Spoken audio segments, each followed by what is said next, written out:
सुख के सब साथी दुख में न कोई। मेरे राम तेरा नाम एक सांचा दूजा न कोई। ये गाना हम सब ने जरूर सुना होगा। कमाल की फिल्म थी और कमाल का ये गाना था। बहरहाल, जैसा इस गाने की शुरुआती लाइंस कहती है ना कि सुख के सब साथी दुख में न कोई। आज की दुनिया में आपने और हमने ये अनुभव कर ही लिया होगा कि जब सुख होता है तो रिश्तेदार अपने आप आ जाते हैं। वो कहते हैं ना कि सफलता के 4 रिश्तेदार होते हैं, पर असफलता आपको अकेले में धकेल देती है। ठीक ऐसे ही जब सुख है तो सब साथ में है, पर जब सुख नहीं है या आप दुखी हैं तो फिर लगता है कि आप अकेले पड़ गए हैं ना।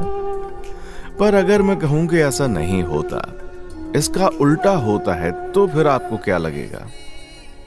आप सोच में पड़ जाएंगे, यार ये कैसी बात मैं कर रहा हूं कि भाई सुख में आप अकेले हैं और दुख में सब साथ में। मैं बताता हूं आपको कि मैं आखिर कहना क्या चाहता हूं। मैं ओशो की एक कहानी पढ़ रहा था। तो ओशो कहते हैं कि एक महिला मेरे साथ शिक्षक थी। उनके पति ने एक दिन मुझे फोन किया और कहा कि मैंने सुना है कि मेरी पत्नी आपका सत्संग करती हैं। आप जरा ख्याल रखना, वो बीमारी बढ़ा चढ़ाकर बताती है। जरा सा फोड़ा हो जाए तो वो कैंसर बताती। तो आप फिजूल में उसके पीछे परेशान मत होना, क्योंकि मैं 20 साल के अनुभव से कह रहा हूं। ओशो कहते हैं कि शक तो मुझे भी हुआ था उस महिला की बातों से, लेकिन वो न केवल दूसरे को धोखा देती थी, बल्कि वो खुद को भी धोखा देती थी। छोटी छोटी बातों को बढ़ा चढ़ाकर बताती थी। क्या कारण रहा होगा? उसने जीवन में कभी प्रेम नहीं जाना शायद, तो दुख की बातों को बढ़ा चढ़ाकर करती थी। थोड़ी बहुत सहानुभूति मिल जाती थी और उसी से वो तृप्त हो जाती थी। अब ये बात जो है वो उसका पति समझ गया होगा कि वो दुखों को बढ़ा चढ़ाकर बताती है। कितने दिनों तक सहता, फिर धीरे धीरे उसके साथ भी उसका संबंध ढीला हो गया। ये छोटी सी कहानी है, पर जब आप इसको गहराई से समझेंगे तो लगेगा कि ये जो महिला है वो हर किसी के अंदर बैठी हुई है। आप अपना ले लीजिए, क्या आप अपने दुखों को बढ़ा चढ़ाकर नहीं बताते?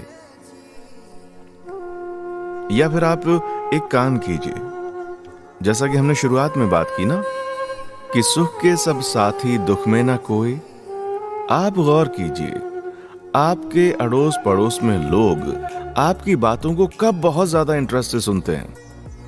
जब आप ये बताते हैं कि मैंने जिंदगी में ये बहुत बड़ा अचीव कर लिया, या मैं ये बहुत बड़ा अचीव करने जा रही हूं, मैं इसकी तैयारी कर रही हूं या कर रहा हूं।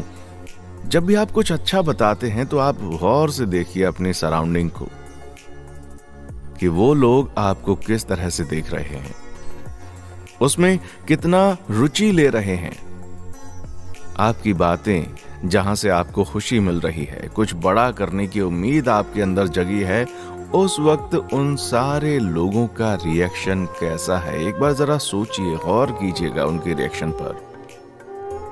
आपको समझ आएगा कि मैं क्या कह रहा हूं। वहीं आप एक बार ये सोचिए कि जब आप अपनी दुख भरी बातों को शेयर करते हैं, अपनी परेशानियां बताते हैं कि यार मेरी जिंदगी में ये गलत चल रहा है, मेरे रिश्तों में ये कड़वाहट आ गई है, कुछ भी ऐसा जहां से आपको सहानुभूति मिल रही हो, तब आप उन लोगों के रिएक्शन देखिएगा कैसे होते हैं। कितना इंटरेस्ट जाग जाता है। लोग बढ़ चढ़कर आपकी परेशानियां डिस्कस करने लगते हैं। आप बस एक बार कह तो दीजिए कि हाँ मेरे रिश्ते में ये परेशानी आ रही है। लोग बढ़ चढ़कर आपकी इस परेशानी में आपके साथ खड़े हुए आपको नजर आएंगे। हो सकता है कि बात खत्म हो जाने के बाद वो आपको फोन करके आपके हालचाल पूछें, पर यहां पर थोड़ा संभल जाइए। वो इंसान जो आपको फोन करके आपके हाल पूछ रहा है, सतर्कता से सोचिए कि वो आखिर ऐसा कर क्यों रहा है। उसे कौन सा ऐसा रस मिल रहा है आपकी बातों से? वो सिर्फ आपसे बात कर रहा है आपकी परेशानी के बारे में, या फिर वो आपकी परेशानी को दूर करने के लिए कुछ कदम भी उठा रहा है। देखिए, जो ओशो अपनी कहानी सुना रहे थे ना, जिसमें एक महिला थी अपने दुखों को बढ़ा चढ़ाकर बता रही थी, वो महिला कहीं ना कहीं हम सब में मौजूद है। होता यह है कि जब हम अपनी परेशानी बताते हैं और सामने वाले लोग जो हमारी परेशानी को सुन रहे हैं, वो लोग हमारी परेशानी में बहुत रुचि लेने लगते हैं, हमें एक इम्पोर्टेंस फील होती है। हमारे अंदर का जो अकेलापन होता है वो उस घड़ी खत्म हो रहा होता है। क्यों? क्योंकि हमारे पास में ऐसे बहुत सारे लोगों की भीड़ इकट्ठी हो जाती है जो कि हमसे हमारा हाल पूछ रहे हैं। दरअसल वो हाल नहीं पूछ रहे, बल्कि वो आपकी जो नेगेटिव कहानी है, जो दर्द भरी कहानी है, जो दुख आप अलाप रहे थे, उसमें वो इंटरेस्ट ले रहे हैं, क्योंकि इस दुख से उनको सुख मिल रहा है। यहां पर ये बात समझने की कोशिश कीजिएगा। मैं ये बात बिल्कुल नहीं कह रहा कि जिन लोगों को आपने अपना दुख बताया वो आपके दुश्मन हैं या वो आपका बुरा चाहते हैं। नहीं नहीं नहीं नहीं, ऐसी बात नहीं है। यह सारा फंडा साइकोलॉजिकली है। जब आप अपना दुख बताते हैं कि आपके जीवन में क्या क्या परेशानियां हैं, तो ऑटोमेटिकली आप एक निचले पायदान पर होते हैं। वहीं जो सामने वाला व्यक्ति है वो ऑटोमेटिकली एक स्टेप ऊपर होता है आपसे, और वो अपने आप को सुपीरियर या कहूं कि बेहतर समझने लगता है। और ये जो फील आती है, यही फील है वजह इस बात की कि लोग आपके दुख भरे समय के बारे में ज्यादा बात करना चाहते हैं। अगर आपके जीवन में कुछ भी उथल पुथल मची हुई है, कोई रिश्ता टूट रहा है, कहीं पर झगड़ा चल रहा है, कुछ भी ऐसा जो कि आपको निराश कर रहा है, लोग बढ़ चढ़कर इंटरेस्ट के साथ आपसे बात करेंगे, क्योंकि इससे उनको सुख की अनुभूति होगी। अनकॉन्शियसली उनका माइंड उनको यह महसूस करा रहा होगा कि यू आर एन एक्सपर्ट। जैसे कि हमने सुना है ना कि हमारे यहां पर सलाह बहुत दी जाती है। कोई भी व्यक्ति आपको सलाह देना शुरू कर देगा, क्योंकि ये जो सलाह देने की प्रक्रिया है वो इंसान के अंदर ये भाव भरती है कि तुम बेहतर हो, तुम ज्ञानी हो।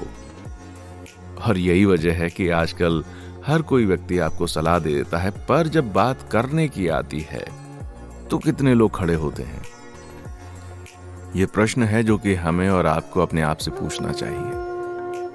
बहरहाल, जैसा मैंने कहा ना कि दुख जब होता है तो आप अकेले नहीं होते। आपके जीवन में अगर उथल पुथल चल रही है तो आप अकेले नहीं हैं। आपको सांत्वना देने वाले, आपकी परेशानियों को सुनने वाले बहुत मिल जाएंगे। पर हाँ, यहां पर एक कंडीशन अप्लाई होती है, और वो ये कि आप बस अपने दुख सुनाएं, लोगों से मदद ना मांगे। क्योंकि यहां पर ये दूसरा स्टेप हो जाएगा। आप परेशान हैं, लोग आपके साथ हैं, पर जिस घड़ी आपने मदद मांगी, लोग चले जाएंगे आपके पास से उठकर। वो कहते भी है ना कि जब समय ठीक नहीं चल रहा होता तो कोई पास भी आकर नहीं बैठता, क्योंकि लोगों को डर होता है, भाई इसके पास बैठो, क्या पता ये पैसे ना मांग ले। आप ट्राई करके देख लीजिए। आप परेशान हैं, अपनी परेशानियां बताएं, मैं दावे से कह सकता हूं लोग आपकी बात सुनेंगे, सहानुभूति करेंगे और आपको सलाह देंगे, और एक बार नहीं 1000 बार देंगे। बात खत्म हो जाएगी पर वो नहीं भूलेंगे, वो आपको फोन करेंगे और आपसे पूछेंगे। पर जिस घड़ी आप मदद मांगना शुरू कर देंगे, उसी घड़ी वो लोग गायब होना शुरू हो जाएंगे, फिर वो दूर चले जाएंगे। फिर नहीं इतनी ज्यादा बातचीत होने वाली, फिर तो बस उतना ही ठीक है कि हाँ यार इसका फोन आ रहा है, अवॉइड कर लो, पता नहीं पैसे ना मांगने लग जाए। ये भी हो रहा होता है। बहरहाल, फिर से हम वापस आते हैं ओशो की कहानी पर, और उस औरत की कहानी पर जहां पर वो अपनी बीमारी को बढ़ा चढ़ाकर बता रही होती है। अपने आप को नोटिस कीजिए क्या आपको ऐसा नहीं लगता कि आप अपनी परेशानी को कुछ ज्यादा ही बढ़ा चढ़ाकर बताते हैं? अगर आप अपनी परेशानियों को ज्यादा बढ़ा चढ़ाकर बताते हैं तो उसमें कई परेशानियां मेरे दोस्त। एक तो है साइकोलॉजिकली ये है कि आप छोटी से छोटी चीज को भी बहुत बड़ा बना लेते हैं। आपका दिमाग लगातार समाधान की ओर नहीं बल्कि समस्या की ओर ही आगे बढ़ता रहता है।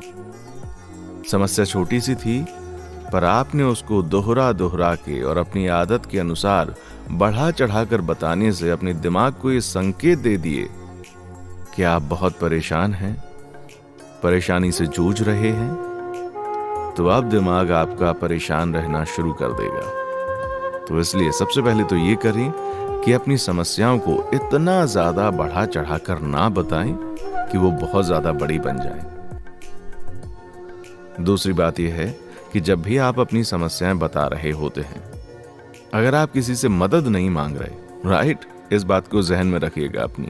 अगर आप किसी से मदद नहीं मांग रहे, सिर्फ अपनी समस्याएं बता रहे हैं, तो इस समस्या को बताने से जो आपको अटेंशन मिल रहा है, आप महसूस कीजिएगा वो अटेंशन आपको अच्छा लग रहा होगा। आप उसके आदी बनते चले जाएंगे, क्योंकि इससे कहीं ना कहीं आप जिस माहौल में बैठे हैं उस माहौल में स्पेशल बनते चले जा रहे हैं। स्पेशल क्या बन रहा है? स्पेशल यही बन रहा है कि लोग आपको अटेंशन दे रहे हैं। अब अटेंशन कैसी भी हो सकती है, चाहे वो खुशी से दे रहे हो या फिर ऐसे दया भाव को दिखाते हुए दे रहे हैं, पर आपको अटेंशन मिल रही है और इसका एक बार अगर चस्का लग गया तो यकीन मानो मेरे दोस्त, आप अपनी परेशानी को लगातार बार बार दोहराते चले जाएंगे, लोगों से शेयर करते चले जाएंगे और ये चीज ठीक नहीं होगी। इसलिए ठीक नहीं होगी कि इसके अगर आप आदी बन गए तो इससे आपको कुछ भी पॉजिटिव रिजल्ट मिलने वाले नहीं है, कुछ हासिल नहीं होगा। आप बस एक समाज के अंदर ऐसे व्यक्ति बन जाएंगे जो कि अपने दुखों का गाना गाता रहता है। तो ऐसा ना करें। एक और बहुत ही महत्वपूर्ण पॉइंट जो है वो ये है कि जब आप अपने दुखों को बयां कर रहे होते हैं तो आपके सराउंडिंग वाले जो हैं वो बड़ी खुशी से आपकी बातों को सुनते हैं, अपनी अपनी सलाह देते हैं।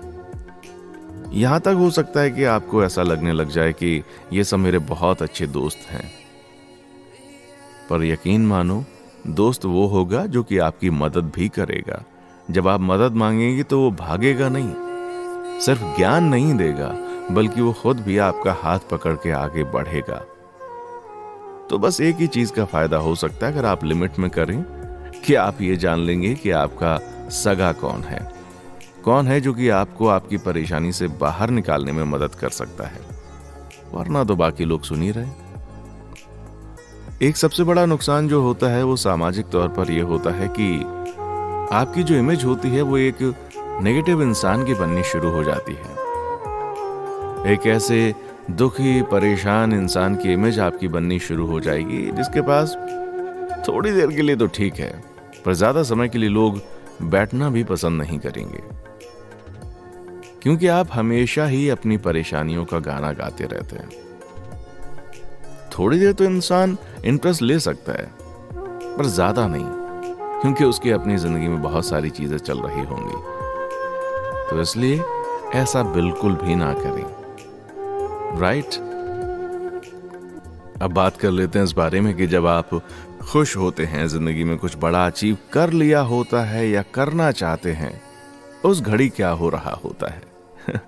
जैसा मैंने शुरुआत में कहा था, जब भी आप अपने जीवन में कुछ बड़ा हासिल करना चाहते हैं और उसके बारे में जब बात करते हैं तो फिर अलग अलग तरीके से लोगों के रिएक्शन हो सकते हैं उसमें, है ना?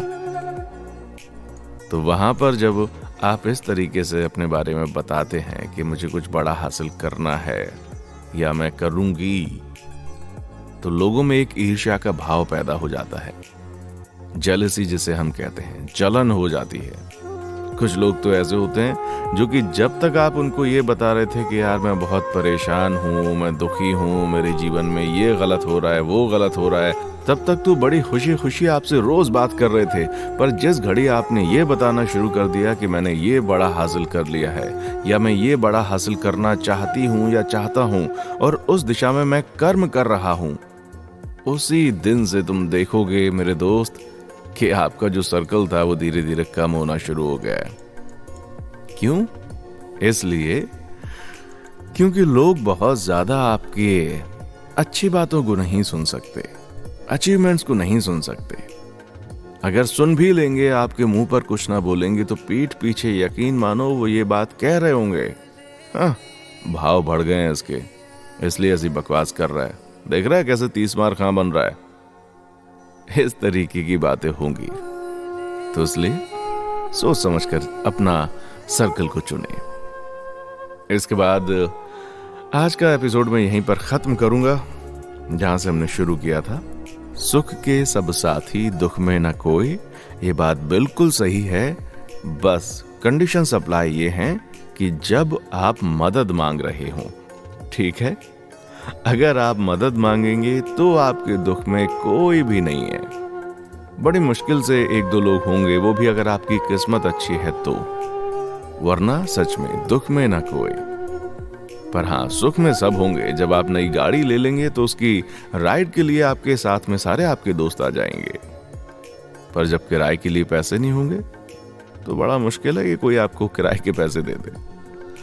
अब हमारे टॉपिक से रिलेटेड बात, अगर सिर्फ आप अपना दुख सुना रहे हैं तो फिर भीड़ इकट्ठी है आपके आसपास, राइट?